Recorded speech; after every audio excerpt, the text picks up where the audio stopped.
नमस्कार दोस्तों, आज बात करेंगे एक बहुत ही इम्पोर्टेंट मुद्दे पर जो कि लगातार डेवलप भी हो रहा है। तो ये मुद्दा है कि क्या बनने वाला है रिपब्लिक ऑफ बलूचिस्तान। तो ये बात कैसे आरंभ हुई और किस तरह से इसका डेवलपमेंट हो रहा है, तो इसको हम समझते हैं। देखिए, हुआ क्या है कि अभी 9 मई को एक प्रमुख बलूची नेता हैं जिनका नाम है मीर यार बलूच, जो कि एक पत्रकार हैं, एक मानवाधिकार कार्यकर्ता हैं और फ्री बलूच मूवमेंट के साथ जुड़े हुए हैं और लेखक भी हैं। तो इन्होंने घोषणा की थी कि आज से बलूचिस्तान एक रिपब्लिक ऑफ बलूचिस्तान में बदल जाएगा और एक स्वतंत्र देश के रूप में माना जाएगा। और भारत सरकार से और यूएनओ से उन्होंने मांग की थी कि आप हमें मान्यता दीजिए, भारत में हमारी एम्बेसी खोलिए, हमारा ऑफिस खोलिए। इस तरह से यूएनओ से भी उन्होंने कहा कि हमको मान्यता दीजिए। तो आइए इसके बाद के डेवलपमेंट को समझते हैं। उसके बाद से क्या हो रहा है कि जो बीएलए है, बलूचिस्तान लिबरेशन आर्मी, वो विगत कुछ दिनों के अंदर 51 स्थानों पर 71 अटैक कर चुकी है। पाक सेना के ऊपर, रेलवे के ऊपर, सीपैक के ऊपर पाक सेना पर घात लगा के हमला कर चुके हैं, मोबाइल टावर को नष्ट कर चुके हैं, आईएसआई के जो ऑफिस हैं उन पर हमला कर चुके हैं। यानी ये लगातार वो अब अटैक कर रहे हैं पाकिस्तान के एस्टेब्लिशमेंट के ऊपर। अब इस घटनाक्रम में हम थोड़ा सा अगर बलूचिस्तान की स्थिति को समझें तो देखिए, बलूचिस्तान पाकिस्तान का सबसे बड़ा एरिया के हिसाब से राज्य है। टोटल 44% जो पाकिस्तान का एरिया है वो बलूचिस्तान है। यहाँ लगभग 1.5 करोड़ पॉपुलेशन रहती है।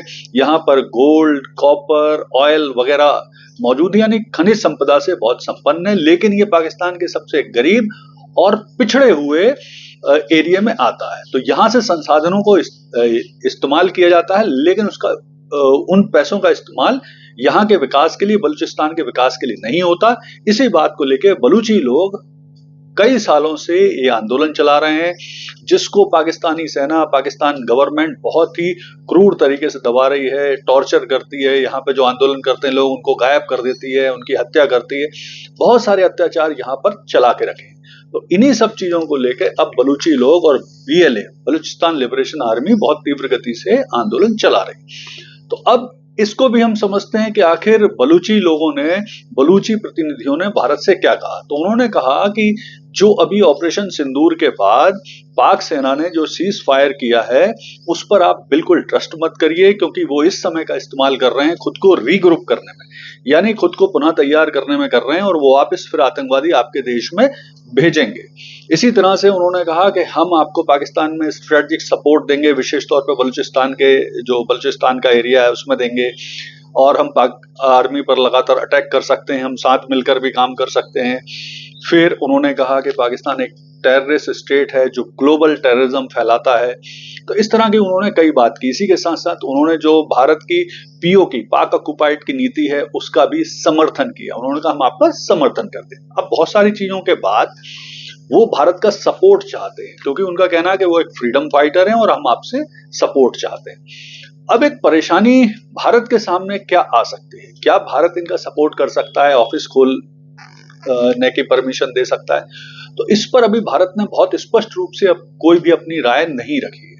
भारत को भी इस पर विचार करने से पहले बहुत सारे तथ्यों पर विचार करना पड़ेगा। साथ में एक और भी परेशानी कि बलूची लोग जो अपना मैप जारी करते हैं, उसमें अफगानिस्तान और ईरान के भी बलूची लोगों के एरिया को दिखाते हैं। तो भारत को अगर कोई भी निर्णय लेना होगा तो ईरान, अफगानिस्तान को भी कॉन्फिडेंस में लेना होगा, उनसे भी बात करना होगी। इसके अलावा यूएनओ में, क्योंकि अभी एक परेशानी ये भी है कि जो बीएलए है, बलूचिस्तान लिबरेशन आर्मी, उसको यूएसए के द्वारा एक आतंकी समूह डिक्लेयर किया गया है। तो यूएनओ में भी भारत को बहुत तरीके से बात रखना पड़ेगी, अमेरिका से भी बात करके इस आतंकी संगठन का टैग इनका खत्म कराना पड़ेगा।